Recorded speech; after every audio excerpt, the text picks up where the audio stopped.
ഹരേ കൃഷ്ണ. ദിവ്യഭാഗവതം എന്നുള്ള ഞങ്ങളുടെ ചാനലിലേക്ക് എല്ലാവർക്കും സ്വാഗതം. ഓം അജ്ഞാനതിമിരാന്ധസ്യ ജ്ഞാനാഞ്ജനശലാകയാ ചക്ഷുരുന്മീലിതം യേന തസ്മൈ ശ്രീ ഗുരവേ നമഃ. ശ്രീചൈതന്യമനോഭീഷ്ടം സ്ഥാപിതം യേന ഭൂതലേ സ്വയം രൂപഃ കദാ മഹ്യം ദദാതി സ്വപദാന്തികം. വന്ദേഹം ശ്രീഗുരോः ശ്രീയുതപദകമലം ശ്രീഗുരൂन् വൈഷ്ണവാംശ്ച ശ്രീരൂപം സാഗ്രജാതം സഹഗണരഘുനാഥാന്വിതം തം സജീവം സാദ്വൈതം സാവധൂതം പരിജനസഹിതം കൃഷ്ണചൈതന്യദേവം ശ്രീരാധാകൃഷ്ണപാദാൻ സഹഗണലളിതാ ശ്രീവിശാഖാന്വിതാംശ്ച. ഹേ കൃഷ്ണ കരുണാസിന്ധോ ദീനബന്ധോ ജഗൽപദേ ഗോപേശ ഗോപികാകാന്ത രാധാകാന്ത നമോസ്തുതേ. തപ്തകാഞ്ചന ഗൗരാംഗീം രാധേ വൃന്ദാവനേശ്വരി വൃഷഭാനുസുതേ ദേവി പ്രണമാമി ഹരിപ്രിയേ. വാഞ്ചാകൽപതരുഭ്യശ്ച കൃപാസിന്ധുഭ്യ ഏവ ച പതിതാനാം പാവനേഭ്യോ വൈഷ്ണവേഭ്യോ നമോ നമഃ. ജന്മാദ്യസ്യ യതോന്വയാത് ഇതരതശ്ചാർത്ഥേഷ്വഭിജ്ഞസ്വരാൾ തേനേ ബ്രഹ്മഹൃദായ ആദികവയേ മുഹ്യന്തി യൽ സൂരയാ. തേജോ വാരിമൃദാം യഥാ വിനിമയോ യത്ര ത്രിസർഗോ മൃഷാ ധാംനാ സ്വേന സദാ നിരസ്തകുഹകം സത്യം പരം ധീമഹി. യസ്വാനുഭാവം അഖിലശ്രുതിസാരമേകം അധ്യാത്മദീപമതിഥിതീർഷതാം തമോന്ധം സംസാരിണാം കരുണയാഃ പുരാണഗുഹ്യം തം വ്യാസസൂനുമുപയാമി ഗുരും മുനീനാം. നാരായണം നമസ്കൃത്യ നരം ചൈവ നരോത്തമം ദേവീം സരസ്വതീം വ്യാസം തതോ ജയമുദീരയേൽ. പീതാംബരം കരവിരാജിതശംഖചക്രകൗമോദകീ സരസിജം കരുണാസമുദ്രം രാധാസഹായം അതിസുന്ദരമന്ദഹാസം വാരാലേശമനിശം ഹൃദി ഭാവയാമി. ഓം നമോ ഭഗവതേ വാസുദേവായ. ഓം നമോ ഭഗവതേ വാസുദേവായ. ഒന്നാമത്തെ സ്കന്ധത്തിൽ 7-ാമത്തെ അധ്യായം 17-ാമത്തെ ശ്ലോകമാണ് നമ്മളിവിടെ ഇനി ആരംഭിക്കാൻ പോകുന്നത്. ഹരേ കൃഷ്ണ. ഇതി പ്രിയാം വൽഗു വിചിത്രജൽപൈഃ സ സാന്ത്വയിത്വാച്യുതമിത്രസൂത അന്വാദ്രവൽ ദംശിത ഉഗ്രധന്വാഃ കപിധ്വജോ ഗുരുപുത്രം രഥേന. ഇതി പ്രിയാം വൽഗു വിചിത്രജൽപൈഃ സ സാന്ത്വയിത്വാ അച്യുതമിത്രസൂത അന്വാദ്രവൽ ദംശിത ഉഗ്രധന്വാ കപിധ്വജഃ ഗുരുപുത്രം രഥേന. ഇതി പ്രിയാം വൽഗു വിചിത്രജൽപൈഃ സ സാന്ത്വയിത്വാ അച്യുതമിത്രസൂത അന്വാദ്രവൽ ദംശിത ഉഗ്രധന്വാ കപിധ്വജഃ ഗുരുപുത്രം രഥേന. അർജുനൻ ദ്രൗപദിയെ സമാധാനിപ്പിച്ചതിന് ശേഷം പല വിധത്തിലുള്ള ആ സമാധാനിപ്പിക്കുന്ന വാക്കുകളെ കൊണ്ടൊക്കെ പാഞ്ചാലിക്കൊരു സമാധാനം ആവാൻ വേണ്ടി അതിൻ്റെ ശേഷം അർജുനൻ തേരിൽ കയറിയെന്നാണ് പറയണത്. തൻ്റെ അമ്പും വില്ലും കയ്യിലെടുത്തു, പടച്ചട്ടയണിഞ്ഞു, എന്നിട്ട് തൻ്റെ ആയുധങ്ങളോട് കൂടിയിട്ട് തേരിൽ കയറി അർജുനൻ. ആ തേര് ഭഗവാനാണ് നിയന്ത്രിച്ചുകൊണ്ടിരുന്നത്. അച്യുതമിത്രസൂത, അതായത് ഭഗവാന്റെ പ്രിയപ്പെട്ട സഖാവാണ് അർജുനൻ. ആ ഭഗവാൻ പാർത്ഥസാരഥിയായിട്ട് വീണ്ടും മാറി എന്നാണ് പറയുന്നത്. അശ്വത്ഥാമാവിനെ അശ്വത്ഥാമാവിൻ്റെ പിന്നാലെ അർജുനനും ഭഗവാനും രഥത്തിൽ സഞ്ചരിക്കാൻ തുടങ്ങി എന്നാണ്. 18ാമത്തെ ശ്ലോകം. തമാപദം തം സനിഗൃഹ്യ ദൂരാൽ കുമാരഹോദ്വിഗ്നമനാരഥേന പരാദ്രവൽ പ്രാണപരിപ്സുരുർവ്യാം യാവൽ ഗമം രുദ്രഭയാൽ യഥാർക്കാം. തമാപദന്തം സനിരീക്ഷ്യ ദൂരാൽ കുമാരഹോദ്വിഗ്നമനാരഥേന പരാദ്രവൽ പ്രാണപരിപ്സുരുർവ്യാം യാവൽ ഗമം രുദ്രഭയാൽ യഥാക്ക. അതായത് തം ആപദന്തം സ വിലക്ഷ്യ ദൂരാത് കുമാരഃ ഉദ്വിഗ്നമനാഃ രഥേന പരാദ്രവൽ പ്രാണപരീപ്സു ഉർവ്യാം യാവത് ഗമം രുദ്രഭയാൽ യഥാ ക. അതായത് അശ്വത്ഥാമാവ് ഈ കുട്ടികളെ മുഴുവൻ കൊന്നിട്ടുള്ള ആളാണ് രാജകുമാരന്മാരെ മുഴുവൻ വധിച്ച ആളാണ് അശ്വത്ഥാമാവ്. അപ്പോൾ കുറേ ദൂരത്ത് നിന്ന് തന്നെ അർജുനൻ വരുന്നതായിട്ട് കണ്ടതോട് കൂടിയിട്ട് ഭയങ്കര സ്പീഡിലാണ് അർജുനൻ വരുന്നത്.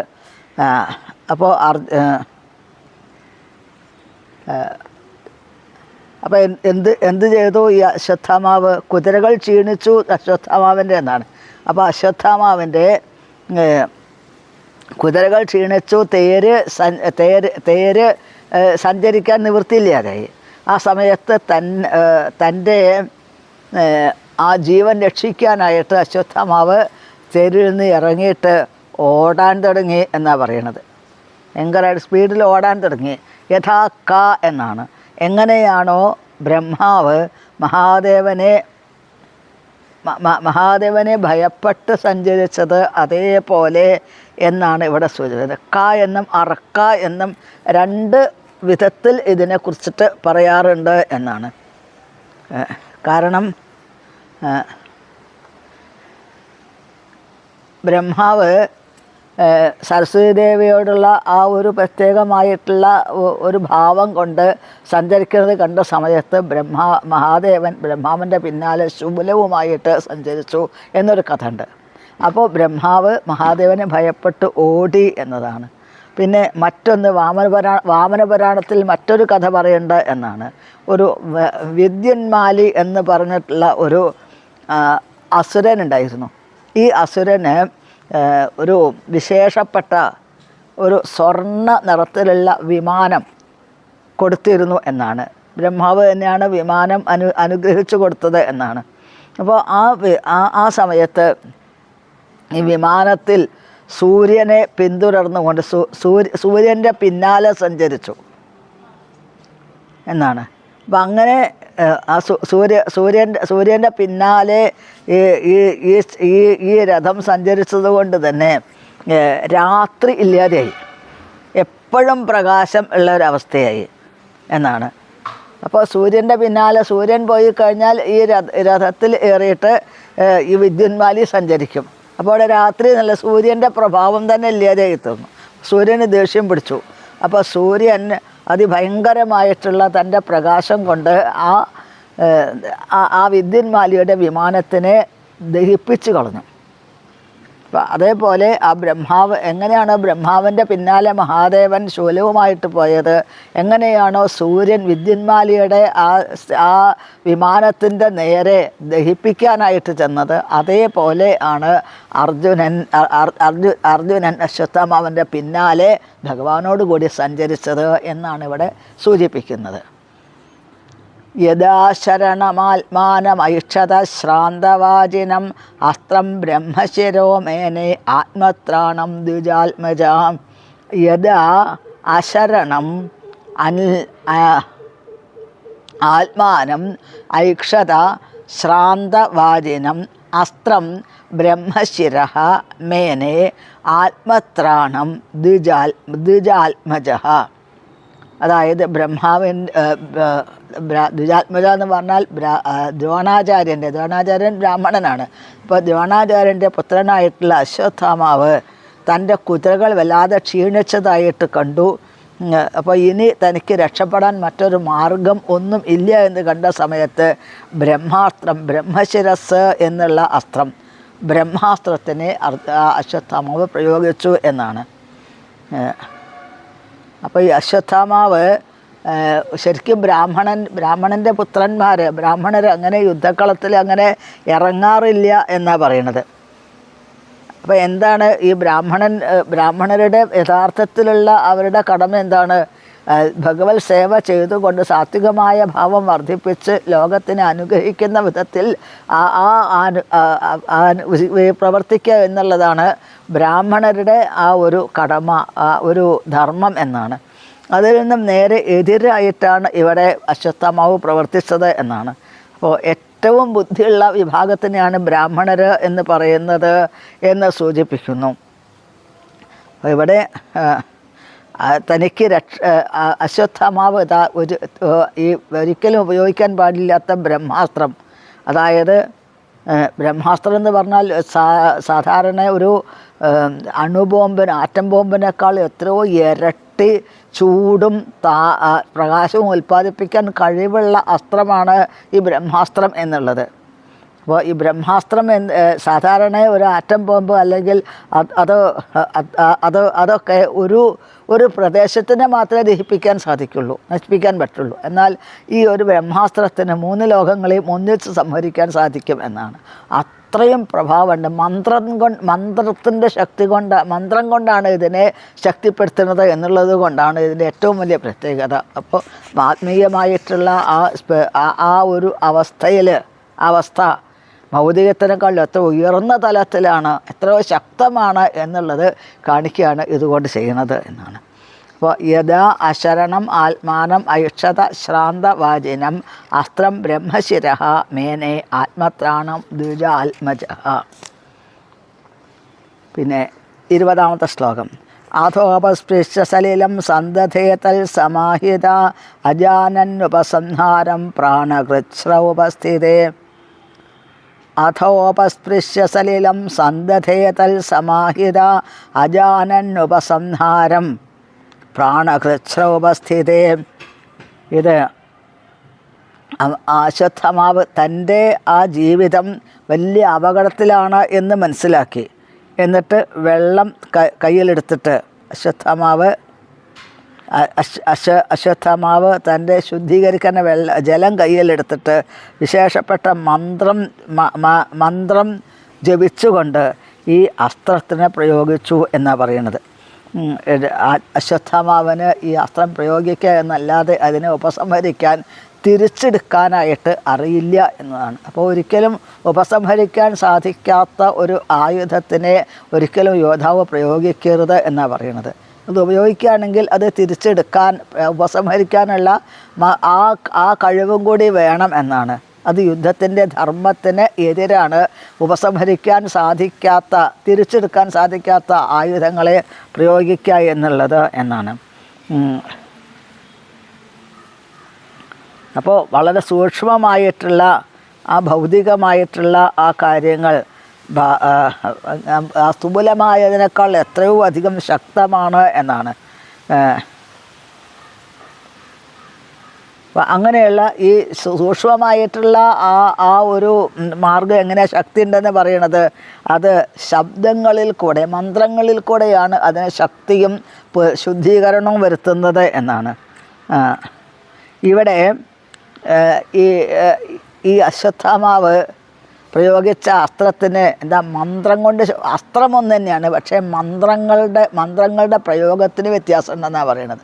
മന്ത്രങ്ങൾക്ക് വ്യത്യാസം വരുന്നതിനനുസരിച്ച് അസ്ത്രങ്ങളുടെ സ്വഭാവങ്ങൾക്കും വ്യത്യാസം വരണം. ഒരേ അസ്ത്രം തന്നെയാണ്, പക്ഷേ അത് പ്രയോഗിക്കുന്നതിൻ്റെ മന്ത്രത്തിൻ്റെ സങ്കല്പത്തിൻ്റെയും അടിസ്ഥാനത്തിൽ അതിൻ്റെ അവസ്ഥയെ മാറ്റിമറിക്കാനുള്ള കഴിവുണ്ട് എന്നാണ് സൂചിപ്പിക്കുന്നത്. തതപ്രാദുഷ്കൃതം തേജ പ്രചണ്ഡം സർവതോദിശം പ്രാണാപതമഭിപ്രേക്ഷ്യ വിഷ്ണും ജിഷ്ണുരുവാച. തതഃ അതിൻ്റെ ശേഷം തത പ്രാദുഷ്കൃതം തേജ, പ്രചണ്ഡം അതിഭയങ്കരമായിട്ടുള്ള തേജസ്, അതാണ് എല്ലാ ഭാഗത്തേക്കും അതിൻ്റെ ബ്രഹ്മാസ്ത്രത്തിൻ്റെ തേജസ് അങ്ങനെ തേജസ് അങ്ങനെ വ്യാപിച്ചുകൊണ്ടിരിക്കുകയാണ് എന്നാണ്. ഇത് അതിഭയങ്കരമാണ് ഇതിൻ്റെ തേജസ്. അർജുനന് മനസ്സിലായി തൻ്റെ ജീവിതം തന്നെ ഇപ്പോൾ അപകടത്തിലായി എന്നുള്ളത്.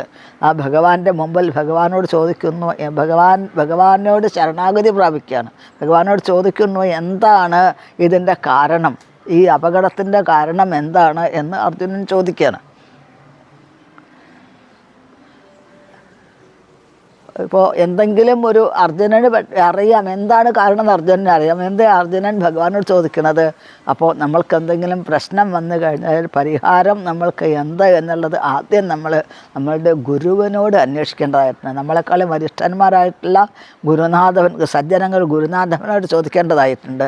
ഭഗവാൻ ഇവിടെ ഈ തേരിൽ തന്നെ ഇരിക്കണു. അപ്പോൾ അർജുനൻ ഭഗവാനോട് ചോദിക്കുന്നു, എന്താണ് ഇവിടെ ഞാൻ പ്രവർത്തിക്കേണ്ടത് എന്നുള്ളത്. അതാണ് അർജുനൻ്റെ സൂക്ഷ്മബുദ്ധി ഉപയോഗിച്ച് അർജുനൻ പ്രവർത്തിച്ചുവിടെ എന്നതാണ്. അർജുന ഉവാച കൃഷ്ണ കൃഷ്ണ മഹാബാഹോ ഭക്താനാമ ഭയങ്കരാം ത്വമേകോ ദഹ്യമാനാനാം അപവർഗോസ്യ സംസൃതേ. കൃഷ്ണ കൃഷ്ണ, അർജുനൻ്റെ ആ ഭയമാണ്, ആ ഉദ്വേഗമാണ് ഇവിടെ കാണുന്നത്. കൃഷ്ണ കൃഷ്ണ, അല്ലയോ ഭഗവാനെ. മഹാബാഹോ എന്ന് പറഞ്ഞാൽ എന്തും പ്രവർത്തിക്കാൻ കഴിവുള്ള ഭഗവാൻ. ഭക്താനാം അഭയങ്കര, ഭക്തന് എല്ലാ വിധത്തിലും അഭയം കൊടുക്കുന്ന ആളാണല്ലോ ഭഗവാൻ. അതാണ് ത്വമേകോ ദഹ്യമാനാനാം, ഭഗവാൻ മാത്രമാണ് ഈ യഥാർത്ഥത്തിലുള്ള ആ ഭൗതികമായിട്ടുള്ള ദുഃഖങ്ങളിൽ നിന്നും ഒരു ജീവന് മോചനം കൊടുക്കുന്ന ഒരേ ഒരു ഈശ്വരൻ സാക്ഷാൽ ഭഗവാൻ ശ്രീകൃഷ്ണ ഭഗവാൻ തന്നെയാണ്. അതുകൊണ്ട് എന്താണ് ഇവിടെ ഞാൻ എന്താണ് പ്രവർത്തിക്കേണ്ടത് എന്ന് അർജുനൻ ഭഗവാനോട് ചോദിക്കുകയാണ്. കാരണം എല്ലാ വിധത്തിലുള്ള ദുഃഖങ്ങളിൽ നിന്നും മോചനം കൊടുക്കാൻ ഭഗവാനെ പോലെ ആര് വിചാരിച്ചാലും പറ്റില്ല. അതുകൊണ്ട് ഞാനിവിടെ എന്ത് പ്രവർത്തിക്കണം എന്ന് ചോദിക്കുകയാണ്. അപ്പോൾ ഗുരു എന്ന് പറഞ്ഞാൽ ഭഗവാന്റെ ഒരു പ്രതിനിധിയായിട്ടാണ് ഗുരുവിനെ കാണേണ്ടത് എന്നാണ്. അപ്പോൾ നമ്മൾക്ക് ഭൗതികമായിട്ടുള്ള ഒരു കാര്യങ്ങളിൽ നമ്മളുടെ ഓരോ വ്യക്തിയുടെ ജീവിതത്തിൽ വരുന്ന അനേകം പ്രശ്നങ്ങൾ വരുന്ന സമയത്ത് ഗുരുവിൽ നിന്നും ആ പ്രശ്നങ്ങൾക്ക് പരിഹാരം തേടാനായിട്ട് സാധിക്കും. കാരണം ആ ഗുരുവിൻ്റെ വാക്കുകൾക്ക് ശിഷ്യൻ്റെ ഒരുപാട് ദുരിതങ്ങൾ അനുഭവിക്കുന്ന ആ ശിഷ്യൻ്റെ ദുരിതങ്ങൾക്ക് പരിഹാരം കാണാൻ ഗുരുവിൻ്റെ വാക്കുകൾക്ക് ശക്തിയുണ്ട് എന്നാണ്. അതാണ് പറയുന്നത്. നിസ്സഹായമായ അവസ്ഥയിൽ എപ്പോഴും അതിനൊരു പരിഹാരം കാണാനായിട്ട് വാസ്തവത്തിൽ അവനവൻ സ്വയം ചിന്തിക്കുന്നതിന് മുമ്പേ ഭഗവാനെ സ്തുതിക്കുകയാണ്, ഭഗവാനെ ആശ്രയിക്കുകയാണ് വേണ്ടത് എന്ന് ഇവിടെ അർജുനൻ കാണിച്ചു തരുന്നു. ത്വമാദ്യ പുരുഷ സാക്ഷാത് ഈശ്വര പ്രകൃതയ പര. 23-ാമത്തെ ശ്ലോകം. മായാം വിദസ്യ ചിച്ഛക്ത്യാ കൈവല്യേ സ്ഥിത ആത്മനി. ത്വമാദ്യ പുരുഷ സാക്ഷാത് ഈശ്വര പ്രകൃതയ പര. മായാം വിദസ്യ ചിച്ഛക്ത്യാ കൈവല്യേ സ്ഥിത ആത്മനി. ത്വം ആദ്യ, യഥാർത്ഥത്തിലുള്ള പുരുഷ, അതായത് ഏറ്റവും ആനന്ദിക്കുന്ന ആളാരാണ്? യഥാർത്ഥത്തിൽ ആനന്ദിക്കുന്ന ആരാ? ആത്മാരാമനായിട്ടുള്ള ഭഗവാൻ തന്നെ. സാക്ഷാത് എന്നാണ്. ഈശ്വര പ്രകൃതേ പര, പ്രകൃതിയിൽ നിന്നും ഭൗതികത്തിൽ നിന്നും അതീതനായിട്ടുള്ള ഭഗവാൻ. മായാം വിദസ്യ ചിച്ഛക്തിയ, ചിച്ഛക്തി പറഞ്ഞാൽ ഭഗവാന്റെ അന്തരംഗശക്തി എന്നാണ് ഉദ്ദേശിക്കുന്നത്. കൈവല്യേ സ്ഥിത ആത്മനെ. ത്വം ആദ്യ പുരുഷ സാക്ഷാത് ഈശ്വര പ്രകൃതേ പര. മായാ വിദസ്യ ചിച്ഛക്തിയ കൈവല്യേ സ്ഥിത ആത്മനെ. അതായത് ഭഗവാൻ യഥാർത്ഥത്തിലുള്ള ഈശ്വരൻ, സർവേശ്വരൻ ഭഗവാൻ തന്നെ, പരമേശ്വരൻ ഭഗവാൻ തന്നെയാണ്. ഭഗവാൻ തൻ്റെ ദിവ്യമായ പ്രഭാവം കൊണ്ട് സൃഷ്ടിയിലെങ്ങും ഭഗവാൻ വ്യാപിച്ചു കിടക്കുന്നു എന്നാണ്. ഭഗവാന്റെ ദിവ്യമായിട്ടുള്ള അവിടുത്തെ ഒരു പ്രഭാവം കൊണ്ട് തന്നെ എന്നാണ്. അതുകൊണ്ട് ഭഗവാൻ ഈ ഈ ഈ ഭൗതികമായിട്ടുള്ള ഈ പ്രപഞ്ചത്തിന് ഭഗവാൻ ഒന്ന് കടാക്ഷിക്കുന്ന സമയത്താണ് അത് പ്രവർത്തനപരമായിട്ട് മാറുന്നത്. ഭഗവാന്റെ ആത്മീയമായിട്ടുള്ള ശക്തി തന്നെയാണ് ഈ പ്രപഞ്ചത്തിനെ നിയന്ത്രിച്ചു കൊണ്ടിരിക്കുന്നത്. പിന്നെ ഭഗവാൻ എപ്പോഴും ആത്മാരാമനായിട്ടുള്ള ഭഗവാൻ ആനന്ദമയമായിട്ടുള്ള അവസ്ഥയിൽ ജ്ഞാനത്തിൻ്റെ പൂർണ്ണതയിലാണല്ലോ അവിടുന്ന് സാന്നിധ്യം ചെയ്യുന്നത് എന്നാണ്. അപ്പോൾ എവിടെയാണോ ഒരു സൂര്യൻ ഉദിച്ച് നിൽക്കുന്നത്, നല്ല സൂര്യൻ്റെ പ്രകാശമുള്ളത്, അവിടെ ഇരുട്ടുണ്ടാവില്ല എന്നാണ് പറയുന്നത്. ഇതേപോലെ എവിടെയാണോ ഭഗവാന്റെ അനുഗ്രഹം പൂർണ്ണമായിട്ടുള്ളത്, അവിടെ അജ്ഞാനമോ അല്ലെങ്കിൽ ദുഃഖങ്ങളോ പ്രശ്നങ്ങളോ അതിനൊന്നും സ്ഥാനമില്ല എന്നാണ് ഇവിടെ സൂചിപ്പിക്കുന്നത് എന്നാണ്. 24-ാമത്തെ ശ്ലോകം. സയേവ ജീവലോകസ്യ മായാമോഹിതചേതസാ വിധൽസേ സ്വേന വീര്യേണ ശ്രേയോ ധർമാദിലക്ഷണം. സഹ ഏവ ജീവലോകസ്യ മായാമോഹിതചേതസഃ വിധൽസേ സ്വേന വീര്യേണ ശ്രേയ ധർമാദിലക്ഷണം എന്ന് ഭഗവാൻ ഭൗതികമായതിൽ നിന്നും ഭഗവാൻ അതീതമായിട്ടാണ് ഭഗവാൻ നിൽക്കുന്നത്. പിന്നെ ഭഗവാൻ ധർമ്മത്തിൻ്റെ മൂർത്തിമൽ ഭാവമാണ് ഭഗവാൻ. പിന്നെ അവിടുന്ന് ഈ ബദ്ധജീവന്മാരായിട്ടുള്ളവർക്ക് ഏറ്റവും കൂടുതൽ നന്മകൾ മാത്രം വരണേ എന്ന് ആഗ്രഹിക്കുന്ന ആൾ തന്നെയാണ് ഭഗവാൻ എന്നാണ്. ഭഗവാന് എന്തെന്നില്ലാത്ത ഭഗവാന്റെ അപാരമായിട്ടുള്ള കാരണമായിട്ടുള്ള കരുണ ഭഗവാന് ലോകത്തിലുള്ള എല്ലാ ജീവജാലങ്ങളോടുണ്ട്. പ്രത്യേകിച്ചും ഭൗതിക ലോകത്തിൽ കഷ്ടപ്പെടുന്ന ജീവന്മാരോട് ഭഗവാന് എന്തെന്നില്ലാത്ത കരുണ ഉണ്ടെന്നാണ് പറയുന്നത്. അങ്ങനെ ഭഗവാൻ ഈ ഭൗതികമായിട്ടുള്ള ഈ ലോകത്തിലെ മുഴുവൻ അതിനെ മുഴുവൻ അതീതമായിക്കൊണ്ട് ഭഗവാൻ സാന്നിധ്യം ചെയ്യുന്നു. എന്നിട്ട് ഭഗവാൻ അവിടുത്തെ അപാരമായ കരുണ കൊണ്ട് ഭഗവാൻ ഈ ലോകത്തിൽ അവതരിക്കുന്നു. ഭൗതികമായിട്ടുള്ള ദുഃഖങ്ങളിൽ പെട്ടുപോകുന്ന ആളുകളെ രക്ഷിക്കാനായിട്ട് ഭഗവാൻ അവതാരങ്ങൾ എടുക്കുന്നു എന്നാണ്. എന്നിട്ട് അവർ സ്വയം മിഥ്യാ അഹങ്കാരത്തോട് കൂടിയിട്ട് അവർ ഭൗതികമായ ലോകത്തിൽ ആനന്ദം ആഗ്രഹിക്കുന്നു. അങ്ങനെ അവരാഗ്രഹിക്കുന്ന ആനന്ദത്തിനെ ഇവിടെ ഭൗതികമായ ലോകത്തിൽ ദുഃഖാലയം എന്നാണ് പറയുന്നത്. ദുഃഖങ്ങളാണ് ഏറ്റവും കൂടുതലുള്ളത്. അല്ലാണ്ട് സുഖം എന്നുള്ള തോന്നൽ മാത്രമേ ഉള്ളൂ. യഥാർത്ഥത്തിൽ സുഖം ഇവിടെ ഇല്ല എന്ന് ബോധ്യപ്പെടുത്താനായിട്ട് അവിടുന്ന് അവതരിക്കുന്നു. എന്നിട്ട് പല വിധത്തിലുള്ള ലീലകൾ ചെയ്തുകൊണ്ട് ഭഗവാൻ പല വിധത്തിലുള്ള ഭഗവാന്റെ പ്രവർത്തനങ്ങളെ കൊണ്ടും ഭഗവാൻ ഈ ലോകത്തിനെ മുഴുവൻ തന്നിലേക്ക് ദുഃഖിക്കുന്നവരൊക്കെ തന്നിലേക്ക് ആകർഷിക്കുന്നു ഭഗവാൻ എന്നാണ്. എന്നാൽ എല്ലാവർക്കും ഒന്നും ആകർഷണം തോന്നില്ല. കാരണം എന്താണ്? അവരുടെ ഹൃദയത്തിൽ ഒരുപാട് പൂർവ്വജന്മത്തിലുള്ള ജന്മാന്തരങ്ങളായിട്ടുള്ള ആ സംസ്കാരം ഭൗതികമായ സംസ്കാരം അടിഞ്ഞു കൂടിയത് കൊണ്ട് പെട്ടെന്നൊന്നും ഭഗവാനോടുള്ള ആകർഷണവും തോന്നില്ല ജീവന്മാർക്ക് എന്നാണ്. അപ്പോൾ ആകർഷണം തോന്നുന്നുണ്ടെങ്കിലോ അത് പൂർവ്വജന്മത്തിൽ നല്ല പുണ്യ ജീവന്മാർക്ക് മാത്രമേ ഭഗവാനോട് ആകർഷണം തോന്നുള്ളൂ എന്നാണ് സൂചിപ്പിക്കുന്നത്. തഥായം ചാവതാരസ്തേ ഭുവോ ഭാരജിഹീർഷയാ സ്വാനാം ചാനന്യഭാവാനാം അനുധ്യാനായ ചാസകൃത്. തഥാ അയം ച അവതാരഃ തേ ഭുവഃ ഭാരജിഹീർഷയാ സ്വാനാം ച അനന്യഭാവാനാം അനുധ്യാനായ ച അസകൃത്. അതായത് ഭഗവാൻ ഈ ഭൂമിയിൽ അവതരിക്കുന്നത് ഭൂമിയുടെ ഭാരത്തിനെ ഇല്ലാതാക്കി തീർക്കാൻ വേണ്ടിയിട്ടാണ്. പിന്നെ ഭഗവാന്റെ ഏറ്റവും വേണ്ടപ്പെട്ട ആളുകൾ എല്ലാവർക്കും, അതായത് ഭഗവാന്റെ വേണ്ടപ്പെട്ട ആളുകൾക്ക് ഏറ്റവും നന്മകൾ മാത്രം വരുത്താനാണ്. പിന്നെ ആരാണോ പൂർണ്ണമായിട്ട് ഭഗവാനോട് ശരണാഗതി പ്രാപിച്ചിട്ടുള്ളത്, ഭഗവാനെ ആശ്രയിക്കാൻ ആഗ്രഹിച്ചിരിക്കുന്നവർ അവരെ അനുഗ്രഹിക്കാനായിട്ടാണ് ഭഗവാന്റെ അവതാരം എന്ന് സൂചിപ്പിക്കുന്നു എന്നാണ്. അപ്പോൾ നമ്മൾ ചിലപ്പോൾ വിചാരിക്കും ഭഗവാൻ ഭക്തന്മാരോട് ഒരു പക്ഷാഭേദം കാണിക്കുന്നുണ്ടോ എന്ന് തോന്നും. എല്ലാവരും ഭഗവാൻ എല്ലാവരെയും രക്ഷിച്ചു കൊണ്ടിരിക്കുന്നുണ്ട് എന്നാണ്. എന്നാൽ ചിലരോട് പ്രത്യേകിച്ച് ഒരു പക്ഷഭേദം ഭഗവാനുണ്ടോ എന്ന് ചോദിച്ചാൽ ഭഗവാനുണ്ട് എന്നാണ് പറയണത്. കാരണം ഒരു അച്ഛൻ അല്ലെങ്കിൽ ഒരു രാജാവ് തൻ്റെ രാജ്യത്തുള്ള പ്രജകളെ മുഴുവൻ സ്വന്തം പുത്രന്മാരെ പോലെയുള്ള വാത്സല്യത്തോടു കൂടെയൊക്കെ സ്നേഹിക്കും, അവർക്ക് വേണ്ട സംരക്ഷണം എല്ലാം കൊടുക്കും. എന്നാലും ആ രാജാവിന് സ്വന്തം പുത്രന്മാരോട്, സ്വന്തം കുട്ടികളോട് പ്രത്യേക വാത്സല്യം ഉണ്ടാവുമല്ലോ. ഇതേപോലെ ഒരച്ഛൻ്റെ മക്കളെല്ലാവരും ഒരുപോലെയാണ് എന്നുണ്ടെങ്കിലും ആ അച്ഛൻ്റെ ഇഷ്ടം സാധിപ്പിക്കുന്ന ആ കുട്ടികളോട് അച്ഛന് പ്രത്യേക വാത്സല്യം ഉണ്ടാവും. അതേപോലെയാണ് ഭഗവാന്റെ ഇച്ഛയാണ് ഭഗവാനെ ആശ്രയിച്ചുകൊണ്ട് ഭഗവാന്റെ കുട്ടികൾ എല്ലാവരും നന്നാവണം എന്നുള്ളത്. അപ്പോൾ അതിന് അനുസരിക്കുന്നവരോട് ഭഗവാന് പ്രത്യേക താല്പര്യം ഉണ്ടാവും, ഭക്തന്മാരോട് പ്രത്യേകിച്ച് താല്പര്യം ഉണ്ടാവും എന്നാണ്. 26-ാമത്തെ ശ്ലോകം. കിമിതം സിൽകുതോ വേതി ദേവദേവ നവേജ്ഞഹം സർവതോ മുഖമായാതി തേജ പരമദാരുണം.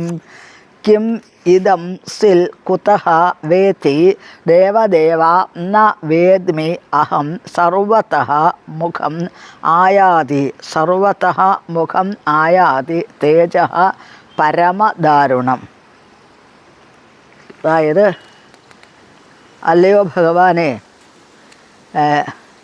എങ്ങാണ് ഈ ഒരു തീവ്രമായിട്ടുള്ള തേജസ്, അപകടകരമായിട്ടുള്ള ഒരു പ്രകാശം എവിടുന്നാണ് വരുന്നതെന്ന് മനസ്സിലായില്ലല്ലോ.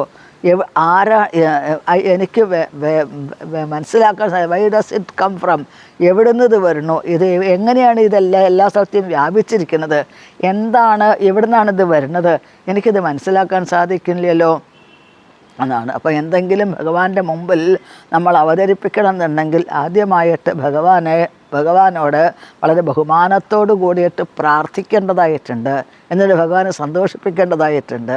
അത് ആ ഒരു മര്യാദയാണ് അർജുനൻ ഇവിടെ ചെയ്തിരിക്കുന്നത് എന്നാണ്. അപ്പോൾ ഭഗവാൻ പ്രത്യേകിച്ച് അർജുനൻ്റെ കൂട്ടുകാരനാണ് ഭഗവാൻ. എന്നാലും അർജുനൻ അർജുനൻ എങ്ങനെയാണ് ഒരു അപകടം വരുന്ന പ്രശ്നങ്ങൾ വരുന്ന സമയത്ത് ഭഗവാന്റെ മുമ്പിൽ എങ്ങനെയാണ് അവതരിപ്പിക്കണമെന്ന് അർജുനൻ ഒരു മാതൃകയായിട്ട് നമ്മൾക്ക് കാണിച്ചു തരുന്നു എന്നാണ്. ശ്രീ ഭഗവാനുവാച, ഭഗവാൻ പറയുന്നു, വേത്തേദം ദ്രോണപുത്രസ്യ ബ്രാഹ്മമസ്ത്രം പ്രദർശിതം നൈവാസോ വേദ സംഹാരം പ്രാണബാധ ഉപസ്ഥിതേ. വേത്തേദം ദ്രോണപുത്രസ്യ ബ്രാഹ്മമസ്ത്രം പ്രദർശിതം നൈവാസോ വേദ സംഹാരം പ്രാണബാധ ഉപസ്ഥിതേ. വേത്ത ഇദം ദ്രോണപുത്രസ്യ ബ്രാഹ്മം അസ്ത്രം പ്രദർശിതം ന ഏവ അസൗ വേദ സംഹാരം പ്രാണബാധ ഉപസ്ഥിതേ. വേത്ത എന്ന് പറഞ്ഞാൽ എന്താണ്? അറിയൂ, എന്നിൽ നിന്നും കേൾക്കൂ അർജുന എന്നാണ്. ദ്രോണപുത്രസ്യ, ദ്രോണാചാര്യൻ്റെ പുത്രനായിട്ടുള്ള അശ്വത്ഥമാവിൽ നിന്നും പ്രയോഗിച്ചിട്ടുള്ള ഈ ഒരു ബ്രഹ്മാസ്ത്രത്തിൻ്റെ തേജസ്സാണ് കാണുന്നത്. ഈ ഒരു ബ്രഹ്മാസ്ത്രത്തിനെ അതിനെ തിരിച്ചെടുക്കാൻ, ഉപസംഹരിക്കാൻ അദ്ദേഹത്തിന് അറിയില്ല എന്നാണ്. യാതൊരു നിസ്സഹായാവസ്ഥയിലാണ് അശ്വത്ഥമാവ് ഈ ഒരു പ്രവൃത്തി ചെയ്തത് എന്നാണ്. കാരണം അശ്വത്ഥമാവ് ഇപ്പോൾ മരണത്തിൻ്റെ മുമ്പിലാണ് നിൽക്കുന്നത്. തൻ്റെ ജീവൻ നഷ്ടപ്പെടും എന്നുള്ള ഭയത്തിലാണ് ഈ അശ്വത്ഥമാവ് നിൽക്കുന്നത് എന്നാണ്. ബ്രഹ്മാസ്ത്രം എന്ന് പറഞ്ഞാൽ എന്താണ്? അത് ഏകദേശം നമ്മളുടെ ഈ അണുബോംബ് പോലെ, ആറ്റം ബോംബ് പോലെ എന്നൊക്കെ പറയാൻ സാധിക്കും. പക്ഷേ അത് തമ്മിൽ വളരെയധികം വ്യത്യാസമുണ്ട് എന്നാണ്. കാരണം ഇതിന് തമ്മിലുള്ള വ്യത്യാസം എന്താണ് എന്നുണ്ടെങ്കിൽ, ഈ ബ്രഹ്മാസ്ത്രം എന്നുള്ളത് അത് ഉദ്ദേശിക്കുന്ന വ്യക്തിയിലേക്ക് മാത്രം പ്രയോഗിക്കാൻ സാധിക്കും. എന്നാൽ ആറ്റം ബോംബ്, അണുബോംബ് മുതലായിട്ടുള്ളതൊക്കെ ഒരു വ്യക്തിയെ അതല്ല, ഒരു ലോകത്തിനും അത് രാജ്യത്തിനും മുഴുവൻ നിരപരാധികളെ മുഴുവൻ നശിപ്പിക്കാനത് പറ്റും. എന്നാൽ അവനവൻ ഉദ്ദേശിക്കുന്ന വ്യക്തിയിലേക്ക് മാത്രം പ്രയോഗിക്കാൻ സാധിക്കും. ഈ ബ്രഹ്മാസ്ത്രത്തിന് ആറ്റം ബോംബിൻ്റെ ഒരു 100 ഇരട്ടി 1000 ഇരട്ടി ശക്തിയുണ്ട്, പ്രഭാവമുണ്ട് എന്ന് ആചാര്യന്മാർ സൂചിപ്പിക്കുന്നു എന്നാണ്.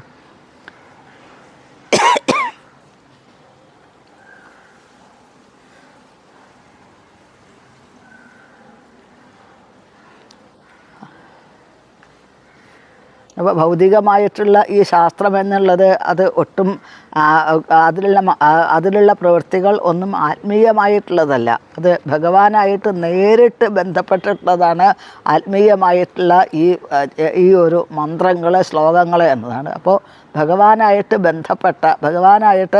ഏറ്റവും ബന്ധപ്പെട്ട് നിൽക്കുന്ന ആ മന്ത്രങ്ങൾ ഉപയോഗിച്ചിട്ടുള്ള ഒരു പ്രയോഗമാണ് ഈ ബ്രഹ്മാസ്ത്രത്തിൻ്റെയൊക്കെ ആ പ്രയോഗത്തിൽ കാണാൻ സാധിക്കുന്നത്. അത് സൂക്ഷ്മമായിട്ടുള്ള ശാസ്ത്രമാണ് അത് എന്നാണ്. അപ്പോൾ അത്